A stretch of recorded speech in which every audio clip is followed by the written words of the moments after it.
చిన్న పిల్లలకు వాడే దగ్గు మందులపై కఠిన నిబంధనలు తీసుకురావాలని కేంద్రం భావిస్తోంది. 2 ఏళ్లలోపు పిల్లలకు దగ్గు మందుల్లో సిరప్లను ప్రిస్క్రిప్షన్లో రాయకుండా నిషేధం విధించాలని ఆరోగ్య మంత్రిత్వ శాఖ ప్రతిపాదిస్తోంది. 5 ఏళ్లలోపు పిల్లలకు వాడకుండా నిరోధించే చర్యలు చేపట్టాలని యోచిస్తున్నట్లు తెలుస్తోంది. ఇండియన్ ఫార్మాకోపియా కమిషన్ విడుదల చేసిన నేషనల్ ఫార్ములరీ ఆఫ్ ఇండియా 2026 ముసాయిదాలో భాగంగా ఈ చర్యలు చేపట్టే వీలుంది. గతేడాది నాసిరకం దగ్గుమందు సిరప్పుల కారణంగా పలువురు మరణించడంతో వీటిని ప్రిస్క్రైబ్ చేసే నిబంధనలు సవరించే అవకాశం ఉంది. 2 ఏళ్లలోపు పిల్లలకు దగ్గు, జలుబు మందులను సిరప్ రూపంలో ప్రిస్క్రైబ్ లేదా పంపిణీ చేయరాదని ప్రతిపాదిస్తున్నారు. 5 ఏళ్లలోపు పిల్లలకు కూడా అత్యంత జాగ్రత్తగా క్లినికల్ మదింపు చేయకుండా వీటిని సిఫారసు చేయరాదు.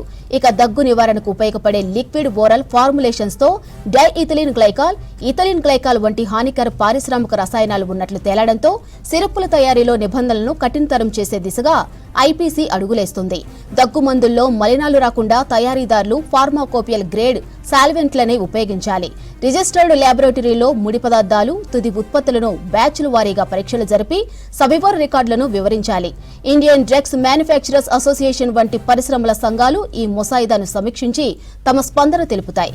ఇక దగ్గు మందుగా వినియోగిస్తున్న సిరప్పుల వల్ల చిన్న పిల్లలకు మంచిది కాదంటున్నారు హెల్త్ ఎక్స్పర్ట్స్. దగ్గు అనేది ఒక సహజమైన రక్షణ ప్రతిచర్య అని, ఈ లక్షణాలను అణిచివేయటం కంటే అందుకు కారణాలపై దృష్టి సారించడం మంచిదని వైద్యులు అంటున్నారు. సిరప్పులకు బదులుగా హైడ్రేషన్, సెలైన్ డ్రాప్స్, తేనెను 7 ఏళ్ల వయసుపైన పిల్లలకు వంటివి సిఫారసు చేయొచ్చని అంటున్నారు.